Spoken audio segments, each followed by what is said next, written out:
چونکہ وقت آیا ہے تو میں یہ گزارش کر دوں، آج فتنے بہت ہیں، فتنوں سے بچنے کا جو طریقہ رسول اکرم صلی اللہ علیہ وسلم نے دیا ہے، ان طریقوں کو اگر غور سے پڑھا جائے تو اللہ کے ذکر اور قرآن سے بڑھ کے کوئی طریقہ نہیں۔ گھر گھر میں جادو، ٹونا اور نہ جانے کیا کیا نام ہے۔ عقبہ بن عامر رضی اللہ تعالی عنہ کہا کرتے تھے کہ امرنی رسول اللہ صلی اللہ علیہ وسلم ان اقرأ المعوذتین بعد کل صلاة، اللہ کے رسول صلی اللہ علیہ وسلم نے مجھے ہر نماز کے بعد آخری 2 سورتیں پڑھنے کا حکم دیا۔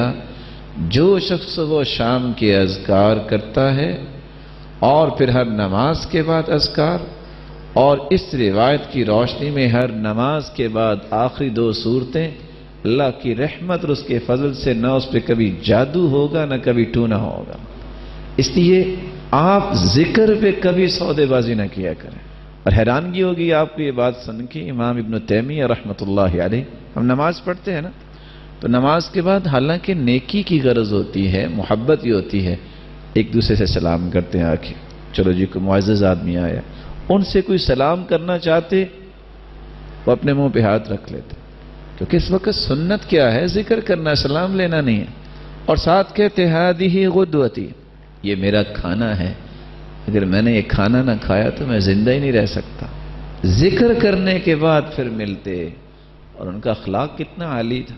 اس لیے نماز کے بعد ذکر پہ آپ کبھی کمپرومائز نہ کیا کریں۔ اور اس کی ایک اور وجہ ہے، صحیح بخاری کی روایت اگر میں ساتھ ملاؤں، جو شخص فرض نماز پڑھتا ہے اور اپنی جگہ پہ بیٹھا رہتا ہے، اپنی جگہ سے کیا مراد ہے؟ میدان فی مصلی، جہاں اس کے قدم ہے، جہاں اس نے سجدہ دیا، یہ جگہ اس کی ہے، اپنی جگہ پہ بیٹھ کے ذکر کرتا ہے، اللہ کے نورانی فرشتے اس کے لیے 3 دعائیں کرتے ہیں۔ پتہ ہے ان فرشتوں کی تعداد کتنی ہے؟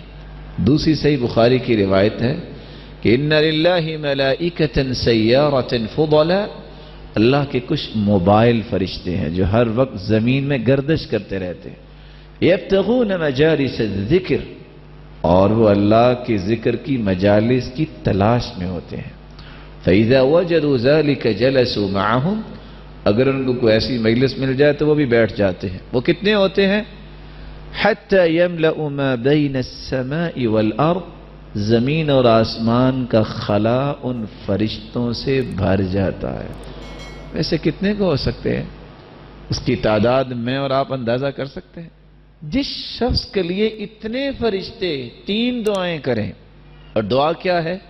اللہم اغفر لہ، اے اللہ اس کو معاف کر دے، اللہم تب علیہ، اے اللہ اس کی توبہ کو قبول فرما لے، اللہم ارحم، اللہم اغفر لہ، اللہم تب علیہ، اللہ اس پہ رحمت کی برکھا برسا دے۔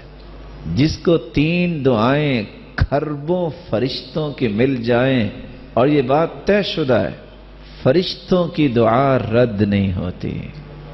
کائنات میں کوئی ایسا شخص نہیں ہے جو یہ کہہ سکتا ہو کہ میری دعا رد نہیں ہوتی، لیکن فرشتوں کے بارے میں قرآن نے کہہ دیا ہے۔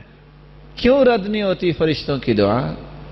کیونکہ فرشتے کسی کے لیے دعا اس وقت تک کرتے ہی نہیں جب تک اللہ کا حکم نہ آ جائے، اور اللہ رب العزت اس وقت تک فرشتوں کو دعا کا حکم دیتے ہی نہیں جب تک اپنے بندے سے راضی نہ ہو جائیں۔ اس سے بڑا سعادت مند کون ہے کہ جس کے لیے کھربوں فرشتے دعا کریں اور وہ نماز پڑھنے آیا ہے اور 3 دعائیں قبول ہو جائیں، تو اس سے بڑا کوئی سعادت مند ہے؟